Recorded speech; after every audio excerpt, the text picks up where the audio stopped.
Handsome Jack, and I'm a male model. When I first started to make the transition from modeling into magic, I went to my spiritual advisor, and he said I should take one trick and work on it until I can do it better than anybody in the world. The question I get all the time is, how does a male model find time to do magic? Well, I make the time. People in the media don't take me seriously as a magician. They say I'm just another pretty face. But I say, look around. In the world of magic, I'm the only pretty face. I mean, excuse me for being better looking than Penn and Teller. If that's a crime, I plead guilty. It's hard to forget how good-looking our next potential fool is, mainly because his name serves as a constant reminder. Here he is, ladies and gentlemen, welcome, Handsome Jack. Hello, Las Vegas! Prepare yourselves for the Handsome Jack experience. Anybody who does not want to get his mind blown out of his ass should leave the room now. All right, you've been warned. Now, when the producers called me about being on this show, found out it's a 60-minute show, so I prepared 1 hour of kick-ass magic for you fine folks. Then I get here, I find out the producers have hired a bunch of other magicians, and I get 5 minutes, because apparently nobody cares about ratings around here. So I even printed up a bunch of Handsome Jack Experience handbills. I was going to distribute them to everybody. Gives you the complete rundown of everything I was going to do tonight. It even tells you everything you need to know about Handsome Jack. Ladies, once you go Jack, you never go back. That's right. So, since we're a little pressed for time tonight, I will just have to tell you about the things you won't be seeing me do tonight. Can't do this one. You won't see me doing, there's a hair in my hat. This is a classic. The Mighty Cheese Whiz. Won't have time to seesaw a woman in two. This is a good one. The Diner's Dilemma. That's a tribute to civil rights. Nope, we've just got time for one this evening, and that is, the Torn and Restored Handbill. Perfect. So, here we go.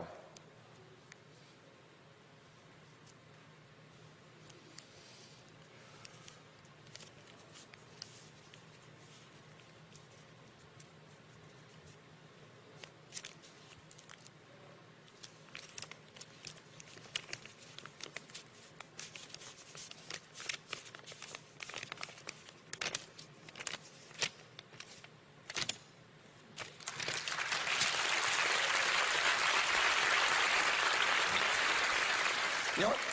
Don't say anything. I don't care if I fooled you. I'll let someone else win the car. What's that? The prize is not a car. Well, then I really don't care if I fooled them. One of my mottos has always been, magic is fun once you know how it's done. So I'm just going to show everybody how I did that. To do this, I needed a special magician's device called a grappler. I've got a grappler up my sleeve here. I'll show it to you.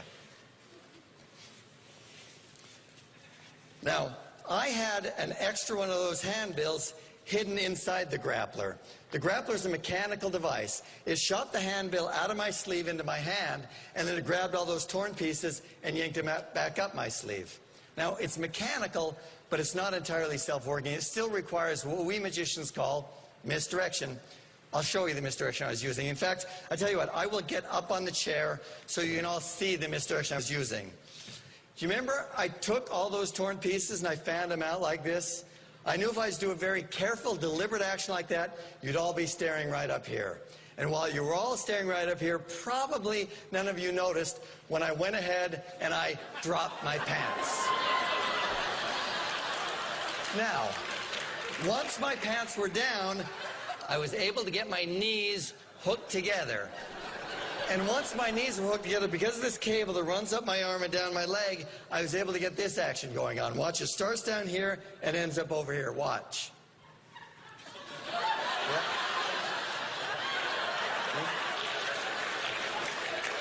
So you can see, it's not the hands that are quick in the eye, it's the knees that are quicker than the eye. So this just proves my motto, the magic is fun once you know how it's done. Am I right, people? There is still a problem sometimes you can encounter when you're using the grappler, and that is sometimes the people up close, they can see up your sleeve, and they can see all the torn pieces up your sleeve. And if that happens, well, then you have to resort to Plan B. And Plan B is what we call taking care of business, Handsome Jack style.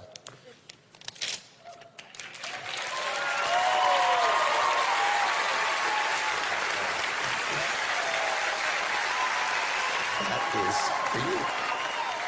Handsome Jack, ladies and gentlemen. Fabulous stuff. When I saw the first one, I thought, okay, I've seen this kind of thing done before, but never with that kind of setup. No. So is that the area which you think will confound, perplex, and bemuse them? I just hope anything will confound or perplex them. I don't care which part of it. Okay. I think they're coming to the end of their deliberations. Well, Jack, Yes. we all know that all we're talking about is you handing this to Teller. There's nothing else in the routine that we are talking about. Okay. We also love the fact that you did the little moves that you would need to do to put it together the way that's been done every time we've done it in the past. But then in the last 12 seconds, you made it really hard for us. If that final one out of the grappler had stayed in his hands, there would have been no problem. Because when you do a torn and restored newspaper or a paper or anything like that, you end up dirty. Or it's possible that you had some way at the end to show us what we thought was individual pieces, but actually wasn't. If your hands actually came apart and you showed us separate pieces, then you, sir, fooled us. Jack? Well, if you ever watch the tape again, you will see I absolutely have individual pieces that I separate. They absolutely were individual pieces. Wow.